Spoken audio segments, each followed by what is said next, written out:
your boy Brandon Brevon Towns, host of that show, Sports Plus Life. How y'all doing today? Cut it off, cut it off, cut it off. All right, how is everybody doing today? It is Saturday, December 8th, 2018. And again, I am your host, Brandon Brevon Towns. This is Sports Plus Life. I hope to all of my 10 people who listen, I hope you guys can suggest some listeners. But if you are a new listener, definitely hit that subscribe button. This is where we talk sports, we talk life, you know, whatever. I mean, it's mostly centered around sports. I mean, but we talk about what's accordingly. So, I just got to ask you guys something. From the Richmond, VA. Do you have your passport? Did you get your shots? Girl, would you like to come back with Rob to America? America. Do you have your passport? Did you get your shots? Girl, would you like to come back with Rob to America? To those who don't know, a few days ago, this video of R. Kelly singing in Ethiopia, and he was trying to, I guess, recruit women to come to. I mean, what kind of a pickup line is that, man? Did you get your shots?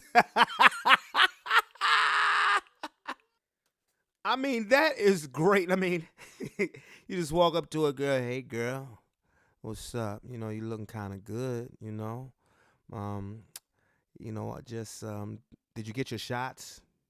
You know, I know you just got your shots because I ain't trying to catch no broke nigga disease. Man, yo, R. Kelly, man. This is the funniest thing I've seen from R. Kelly. And a lot of you guys might not remember this, but 13 years ago, R. Kelly was singing the national anthem. He sung the national anthem at the undisputed middleweight championship of the world fight in Vegas between Bernard Hopkins and Jermaine Taylor. Now, like I said, did you get your shots? That is the funniest thing that I have seen. Yo, YouTube that shit. YouTube it. Look it up. Put YouTube R. Kelly singing in Ethiopia. But that was the funniest thing that I've seen since back when R. Kelly did the national anthem. And if you haven't heard it, I got to be the one to play it for you. If you haven't heard it in a long time, I got to do it. I have to do it. This was back in 2015. This is actually catchy, but funny. Oh, can you see by the dawn's early light? What so proudly we held by the twilight's last gleaming, whose broad stripes and bright stars through the perilous fight. For the ramparts we watched was so gallant, we screamed, and the rockets ran clear, the bombs bursting in air, gave proof through the night that our flag was still there.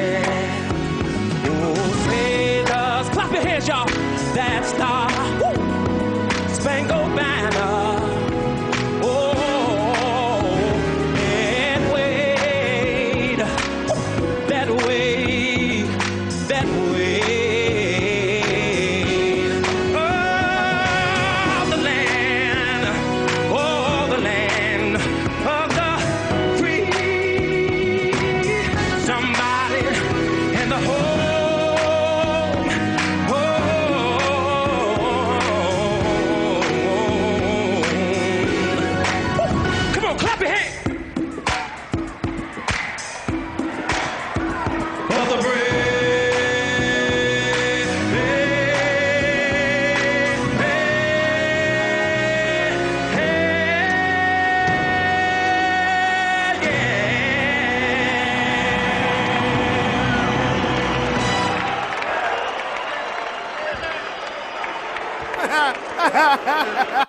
hey, hey, if you listen real close, when he first of all, that part was like somebody, like that's not even it, like that's not even in the song.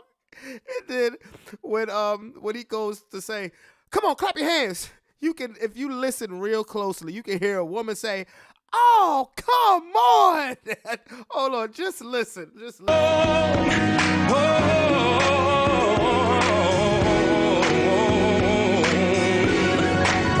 Come on, clap your hands.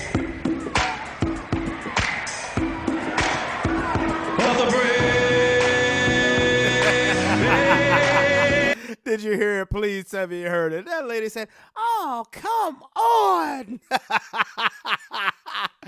R. Kelly, man. I tell you what, it's one thing that R. Kelly could say is that he is truly one of a kind. And I'm a fan of his music. But I mean, that national anthem to now, did you get your shots? Do you have your passport? Did you get your shots? Whoa, whoa. All right, I'm sorry. I've been tripping off that the last couple days, man. So anyway, let's get to it, man.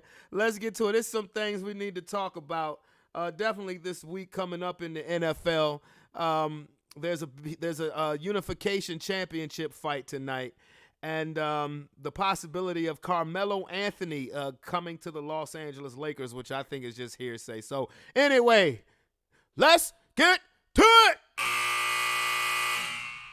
Did you get your shots?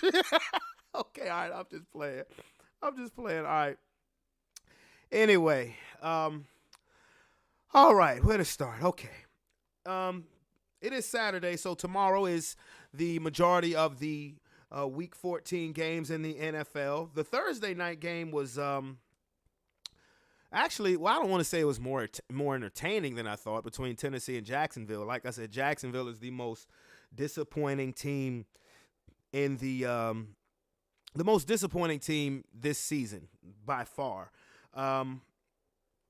Definitely. Tennessee, Derrick Henry ran for like 240 yards and 3 touchdowns, including a 99-yard touchdown. Like, you mean to tell me that could nobody slow down his big ass enough for him to be gang tackled? Nothing? I mean, that's a great effort for Derrick Henry, but, I mean, okay.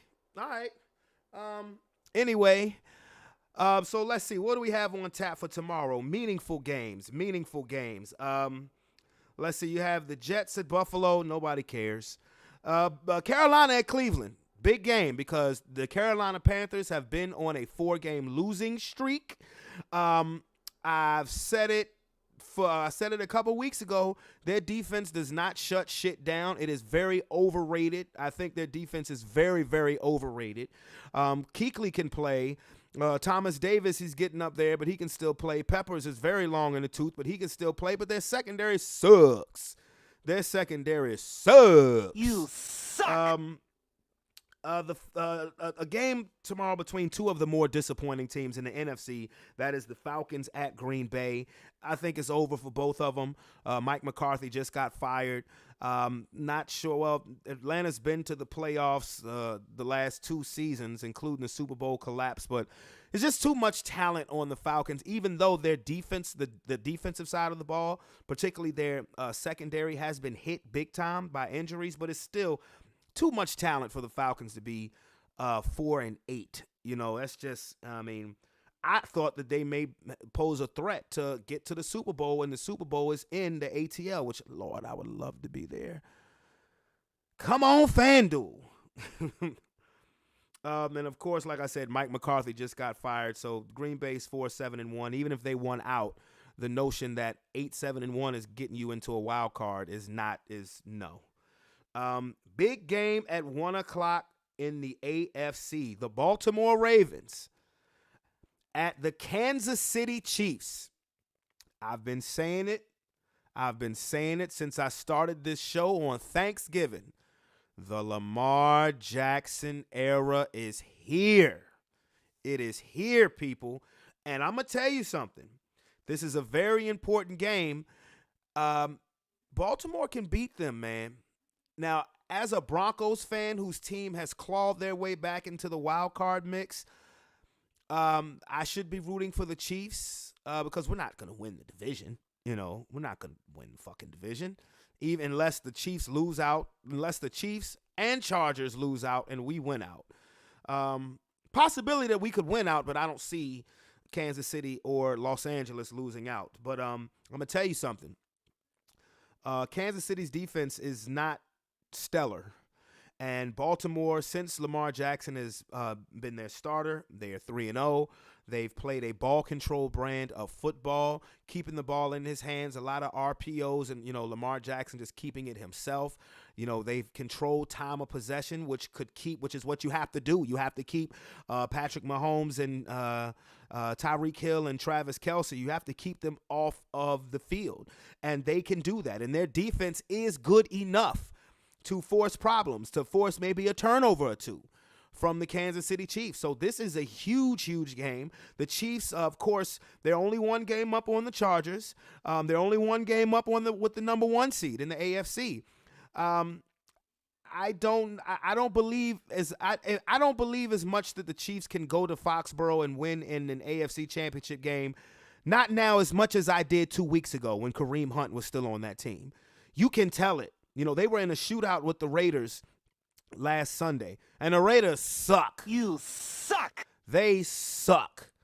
Okay, and you can tell that Kareem Hunt is missing from that offense. You can tell it. He was such a dynamic running back, and that unfortunate incident, and it's going to affect the Kansas City Chiefs. Like I said, this is a huge, huge game. I think the Chiefs, if they have any hopes of getting to the Super Bowl, particularly now that Kareem Hunt is not there, I think they need to get home field advantage in the AFC. I think the path to the Super Bowl has to come through Arrowhead Stadium, even though, let me say this is that sports history genius of myself coming out.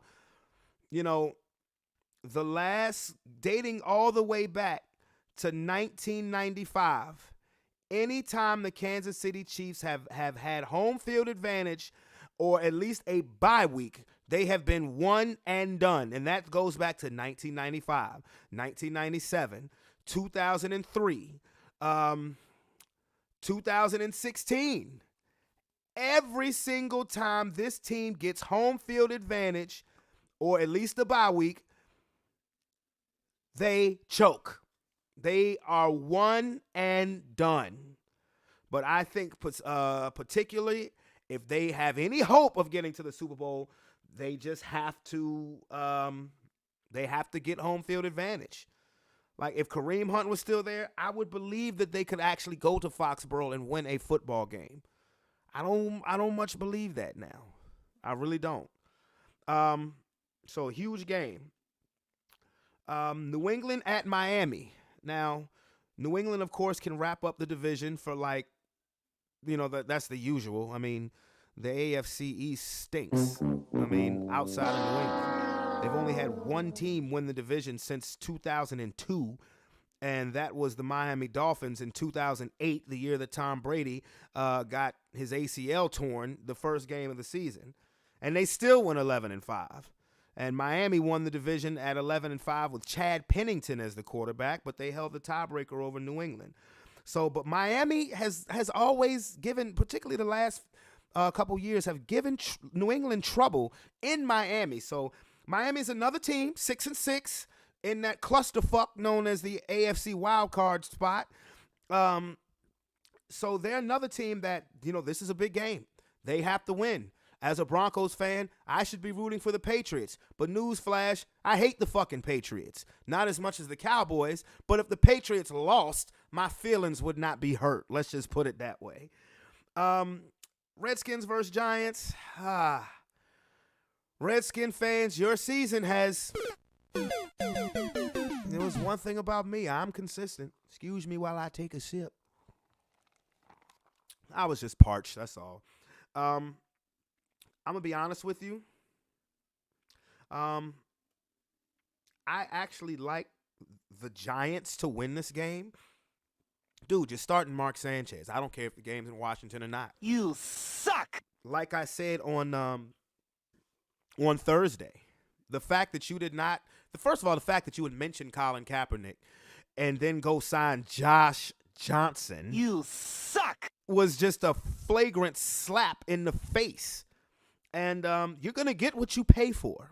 Okay, I'm going to tell you that. You're going to get what you pay for. Mark Sanchez, I'm not going to say that he's not capable. But the fact is that Mark Sanchez is who he is. And the Redskins have no weapons outside of Adrian Peterson and Jordan Reed. I guess you could say Vernon Davis. But I just don't. And the Giants have been playing well of late. They've won 3 of their last 4 games. Actually, as quiet as it's been kept, the Giants have been playing well. They beat the Bears last week at home, albeit no Mitchell Trubisky for Chicago. But I like the Giants to win this game. The Redskins season is in the toilet now. And them signing Josh Johnson, a guy who has not played, who has not thrown a single pass since 2011, has not been in an NFL uniform in a regular season game since 2013, has told your fans maybe next year. So, good for them. You suck. Big game in the AFC South. It is the Indianapolis Colts at the Houston Texans. The Texans can wrap it up. The Houston Texans, to me, are one of the most dangerous teams in the NFL. They have not lost a game since September. They started off 0-3, and there were talks about Bill O'Brien being on the hot seat, have won their last 9 straight games. They are 9-3. They are flying high. Deshaun Watson, it a truth. He is a truth, nothing but the truth, so help me God. Okay. Lamar Miller has been on a tear. DeAndre Hopkins is what he is. He's an all-pro, all-world wide receiver. Demaryius Thomas, my Bronco, is getting more acclimated with their system and their defense. While their backfield is kind of banged up, outside of Tyrann Mathieu, you'd like to see Jonathan Joseph come back. Their front 7 is very good. Watt and Clowney and Merciless, and those guys, they come after you. They're coming after you. And as hot as Andrew Luck has been, he laid an egg last week at Jacksonville, but as hot as Andrew Luck has been, I think this may be wrong place, wrong time. Houston is smelling that division. I think Houston's going to win the division anyway. They're going to win the division anyway. But I think they can clinch it. They're looking for a first-round bye or a possible number 1 seed. They are only 1 game out. They're 9-3. The Kansas City Chiefs are 10-2. Houston will be rooting for Baltimore tomorrow. Houston will be rooting for Miami to knock off New England. And they need to handle their business. This is a dangerous, dangerous football team. Let me tell you something. Do not be surprised if the Houston Texans wind up in Atlanta. You know, it's always those teams that you never talk about that wind up playing in and winning the Super Bowl. Let me give you another history lesson. This is what I do when it comes to this sports game. Just to make you think. Just to make you think. You know, I'll go back. I'm not going to go back, but so far, I'll go back to 2010.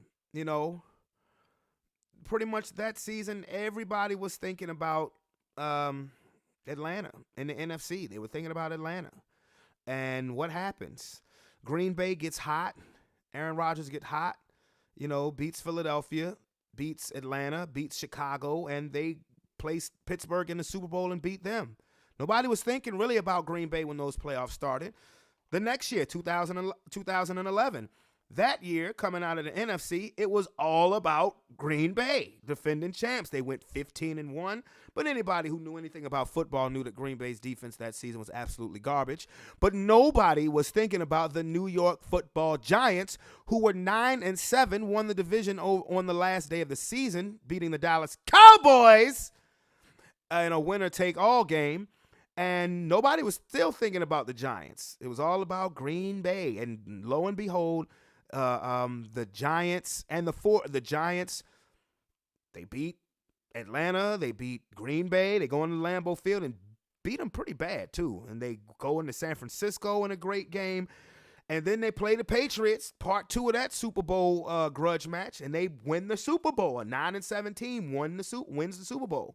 Let's go to the next year, 2012. Out of the AFC, it is all about the Denver Broncos and the New England Patriots. Peyton Manning, it was his first year in Denver. We were on an 11-game winning streak, and New England, of course, they were looking for Peyton Manning versus Tom Brady, and nobody was thinking about the Baltimore Ravens. We knew this was Ray Lewis's last ride, quote unquote. We figured he'd win his first playoff game, go to Denver, and get dealt with in a game that still makes me sick to my fucking stomach. The Flacco Hail Mary, they beat us. They go to New England and beat them, avenge their title game loss from the year before, go to the Super Bowl, and beat the 49ers, led by Colin Kaepernick and Frank Gore and Randy Moss. 2013 went as status quo, number 1 versus number 1. Same with 2014. 2015, even in the AFC, my Denver Broncos were seen, we were a number 1 seed, but nobody really thought, the Patriots were seen as so far the superior team that they totally missed the fact that they were looking at one of the greatest defenses in NFL history. And I'm not saying that because I'm a Broncos fan. Look at the numbers. That defense was great. Von Miller, DeMarcus Ware, Malik Jackson, Derek Wolfe, Aqib Talib, Chris Harris, Bradley Roby, TJ Ward, Darian Stewart, Brandon Marshall. That defense was everything because Peyton Manning was a shell of himself. We got to 12-4, but honestly, 5 of those wins came from Brock Osweiler. So when we played the Patriots in the AFC Championship game, matter of fact, nobody had us beating the Steelers in the divisional game. You beat the Steelers, and these games were in Denver. Nobody had us beating the Patriots. Nobody was thinking about them. No, it was all about Tom Brady and Carolina Panthers because they were 15-1. So Denver was the dog in all 3 of their playoff victories. So I mean, it just happens. Even with the Eagles last year, once Carson Wentz went down, nobody thought Philadelphia was going to do that. And the point I'm trying to say is the Houston Texans could be wearing these shoes because while we know they're good, we know they've won 9 straight, nobody really believes in them. Careful.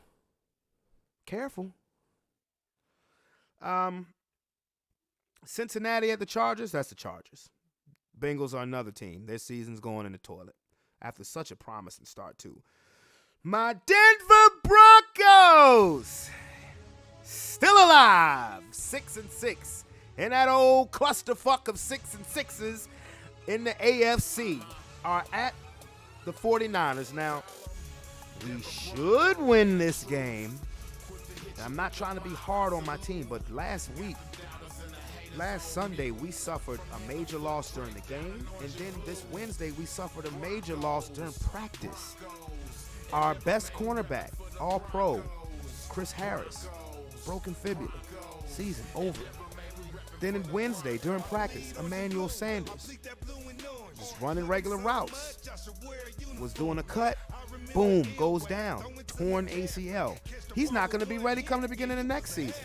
Our best wide receiver. Season over. So while I'm trying to be optimistic, it's going to be hard, man, because, 2 of our best players are gone. They're gone. 2 players, Emmanuel Sanders was Case Keenum's security blanket. It sure would be nice to have Demaryius Thomas, John Elway, don't you think? Cortland Sutton, you got to step up. Tim Patrick got to step up. I don't know why the hell they signed Andre Holmes, but okay. All right. Then have to keep relying on that defense. Von Miller and Bradley Chubb has been great. I would have re-signed Pac-Man Jones, like I said last week or earlier this week. I would have. It was on Monday. I would have re-signed Pac-Man Jones, but it is what it is. But I'm going with my Broncos. Look at our schedule again. This week, San Francisco. Next week, Cleveland. Next week, Oakland. Last game of the season. We should. You would think we would be 9-6 with our last game of the season against home game to the Chargers. But the The injury bug has struck at the wrong time when the Broncos seem to be peaking at the right time. Excuse me, the big game of the afternoon games, the Philadelphia Eagles and the Dallas Cowboys for first place in the NFC East. Now, I'm going to say this right now. Look here, Philadelphia Eagles. Don't make me wrong. Don't make me wrong. Fly, Eagles, fly. On the road to victory. Fly, Eagles, fly. Score a touchdown, 1, 2, 3. Hit him low. Hit him high. Y'all sons of bitches better fly. Fly, Eagles, fly. And Big D on the road to victory. Don't make me look bad. I said, as hot as the Dallas Cowboys are, I said a couple of weeks ago, I cannot fathom the Cowboys beating the Eagles twice. Don't make me out to be a liar. Don't do that. Come on, Philly. I show you love. I show you support. You know, go to your games and all that shit. Come on, Philly. You know, let's do this. And I know they have a tough schedule after this. I mean, you know what? I don't give a damn, really. I mean, what happens against the Rams or the Texans. You know, you better beat Dallas, because I do believe if you beat Dallas, you could take some of that momentum into Los Angeles. Because if you don't beat Dallas, I think that's a wrap. I think that's a wrap. The playoffs for the Eagles started 2 weeks ago against the Giants, and they better play like, you know, they have to play like it's the Super Bowl. You got a linebacker nobody ever heard of talking shit. Shut the hell up. If this was Fletcher Cox or Malcolm Jenkins or Michael Bennett, you know, fine. But whoever you are, unknown linebacker, I done forgot your name. Shut the hell up. You talking shit and nobody knows even who you are. You better make the defensive play of the game, motherfucker. You better. Late afternoon game, Pittsburgh at Oakland. Pittsburgh better win this, you know, because they need it. They've lost their last two. They need it. And Detroit at Arizona, nobody cares, personally. Nobody cares. So on to the next one. The Sunday night game is the Rams versus the Chicago Bears. This is an interesting game, people. I'm parched, excuse me. This is an interesting game because, well, one, I don't think that even if the Bears lose, I don't think any damage will come. You know, it won't be any backlash as far as them possibly losing the division, because the Monday night game is Minnesota at Seattle. And as hot as Russell Wilson is right now, I'm not a Kirk Cousins believer. So, I mean, just like last week, everybody in the NFC North lost. So, but for the Bears, it's an important game because you want to make that statement. You want to say, hey, you know, all the noise about our defense is legit. You know, Mitchell Trubisky is legit. You know, we are an up-and-coming team. And you come into Soldier Field in December or January, you're going to have some problems. So I look at that as being important, as, you know, being a realm of importance for the Bears. For the Rams, it's simple. Win this game, you win a playoff game. And by that, I mean, if they win this game, they will be 12-1. They will have clinched a bye. So, like I said, you win this game, you win a playoff game. It's that simple. You can get that out the way early, and you have to keep winning because I think I skipped this game. The New Orleans Saints play at the Tampa Bay Buccaneers, and the Saints are just coming off of an embarrassing loss to Dallas. They ain't losing to Tampa Bay. They ain't losing to Tampa Bay. I don't care if it is in Tampa. And Tampa's the only team that beat them week 1 of the regular season. They ain't losing to Tampa Bay. Drew Brees got ass to kick. He got ass to kick on Sunday. So as long as the Saints keep winning, you have to keep winning because you know the Saints have the tiebreaker on you. So of course I'm rolling. I'm gonna roll with like I said, that's tough. That's tough.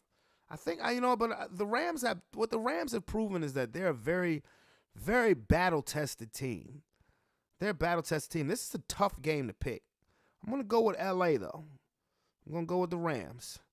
Let's see how Todd Gurley does in the cold. Todd Gurley, you get through this game in the cold, you know at least you'll have at least one game.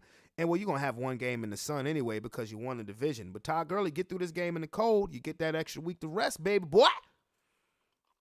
So that is the football picks. Now, I hope everybody's enjoying listening. Again, my name is Brandon Brevon Towns. And again, if you are not a subscriber and you're listening to the first time, I would love to have you subscribe to my page so you can get all of my notifications when I drop these podcasts or when I drop new music. It's Christmas time, and I usually sing Christmas jingles. I usually go on Facebook Live or something like that. But today, I'm not going to do that tonight because it's while I'm doing this, I have the Heisman ceremony on. I don't care who wins. I really just have it on ESPN because, in case I become too long-winded, the fight is after this, the Vasily Lomachenko fight. So honestly, I don't care who wins the Heisman. Tua, the quarterback from Oklahoma, Kyler, or the dude from Ohio State. Congratulations to all three of you for, being in the running. I mean, that's all you're going to get out of me as far as the Heisman goes, honestly. But what I said also that I wanted to talk about, there's, I saw something where, as far as basketball goes, LeBron James talking about possibly saying that he wouldn't mind if Carmelo Anthony was on the Lakers. All right, man, and the Lakers did lose last night to the San Antonio Spurs. Again, consistency with me. Not going to delve deep in the basketball unless I'm doing compare and contrast like I was 2 days ago between LeBron and Kobe. But I'm not going to delve deep into this. But look, man, what good is Melo going to do on the Lakers? I mean, I'm not trying to be funny, and I don't like the way that Melo has been done per se, particularly getting let go by the Houston Rockets. But what good is Melo gonna do on the Lakers? You have too many people at the same position if you bring Melo on, and if you bring him on, okay, I mean, fine, whatever.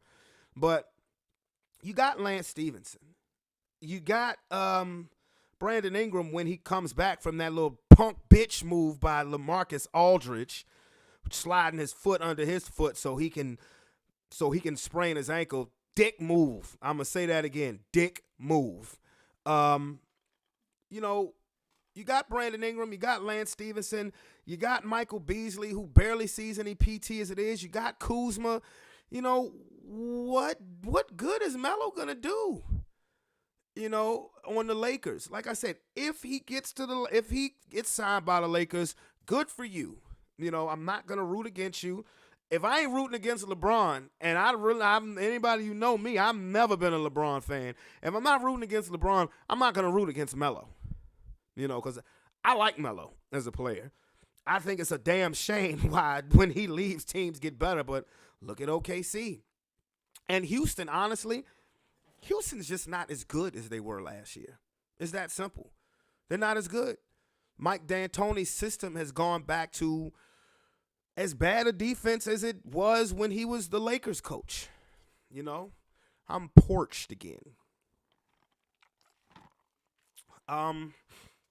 So I don't know what the point of bringing Melo on the Lakers would be. Like I said, they lost to the Spurs. It's early December. Everything is swinging around. As far as the Western Conference is concerned, 2 weeks ago, Portland was number 1 seed in the West. Last week, it was the Clippers. This week, it's the Nuggets. Like I said, once Golden State gets back and all the way back healthy, it's over. It's over. As a Laker fan, it's over. But it's over now. It's over now. Whoa. Y'all remember that? You motherfucker remember that? I mean, now, I will say this. I read something this morning that kind of made me scratch my head. Joel Embiid is frustrated with the role that he's taken since they've gotten Jimmy Butler. Jimmy Butler dropped 38 points last night in a come-from-behind win at Detroit. 76ers are 17-8 and have the second best record in the Eastern Conference. The 76ers are, 9-3, 10-3 since the trade for Jimmy Butler? Hey, Joel Embiid, you are an absolutely wonderful player. I think you are the best center in basketball. But shut the hell up.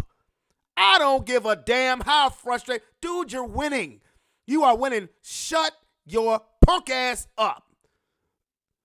And I am a Joel Embiid fan, but I hate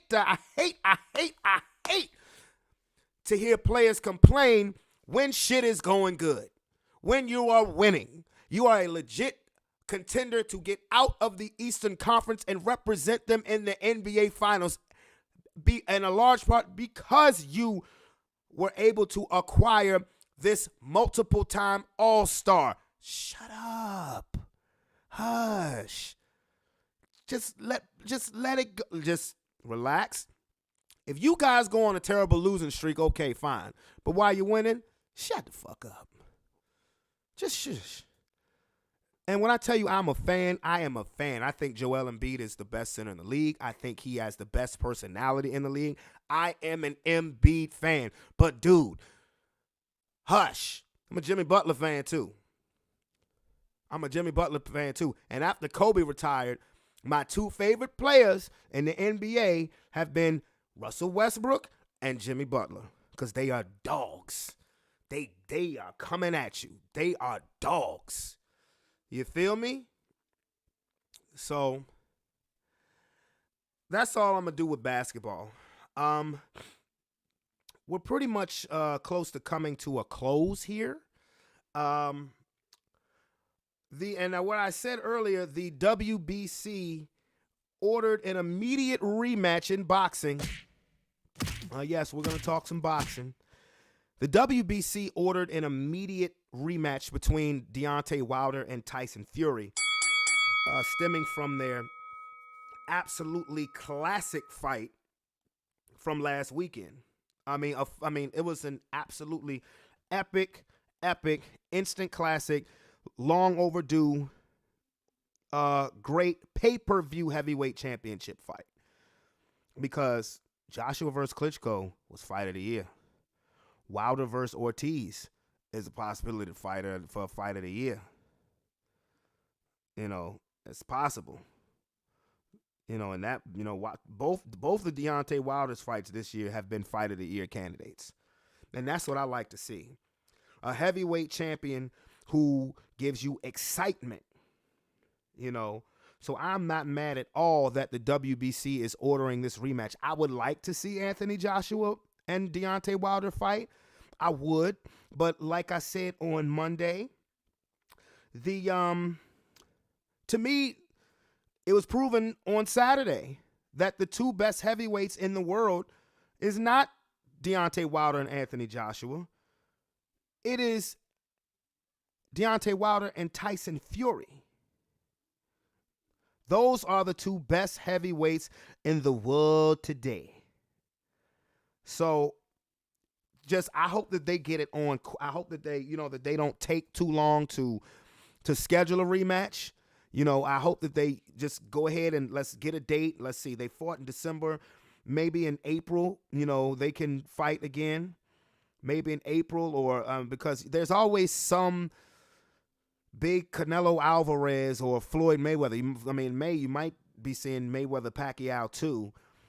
So I definitely would like them to shoot for April. And they're talking about, well, should it be in Vegas or should it be in England? I don't give a shit. I don't care. I really don't. Put it in the Mercedes-Benz Stadium in Atlanta. That way, the British fans don't have to travel so far across the pond. And it's in a bigger it's in a bigger stadium. You know, you can fit 60, 70,000 people. I believe 70,000 people will show up for this fight. This fight was, it was a slobber knocker. It was. It was a good fight. I do think that Deontay Wilder will win in a rematch, but that's only if he changes up his style some and doesn't just focus on that one-punch knockout. Now, tonight, it is a unification fight. The pound-for-pound number one ranked fighter, Vasily Lomachenko, fights Jose Pedraza. And this is in the lightweight division. Lomachenko's a badass. It's crazy. I mean, this dude is this dude is pretty close to perfect as it gets with his defense and his offense. I mean, this dude is a monster. He is a absolute beast. So it's entertaining to watch him fight. But sometimes you're like, in his last fight, dude actually dropped him. But, I mean, I don't know. I mean, it's a fight that I'm going to watch because I went to Redbox and I found The Nun. So, yeah, I'm going to watch that too. I mean, I'm going to make me some hot chocolate. And after the fight is over, I'm going to make me a big-ass cup of hot chocolate. And I'm going to watch The Nun. And leave all the lights on because I don't play that shit. But I do want to see the movie. I do definitely want to see the movie. So, that's all we got for sports today. Where that buzzer at? Hey, where that buzzer at? All right.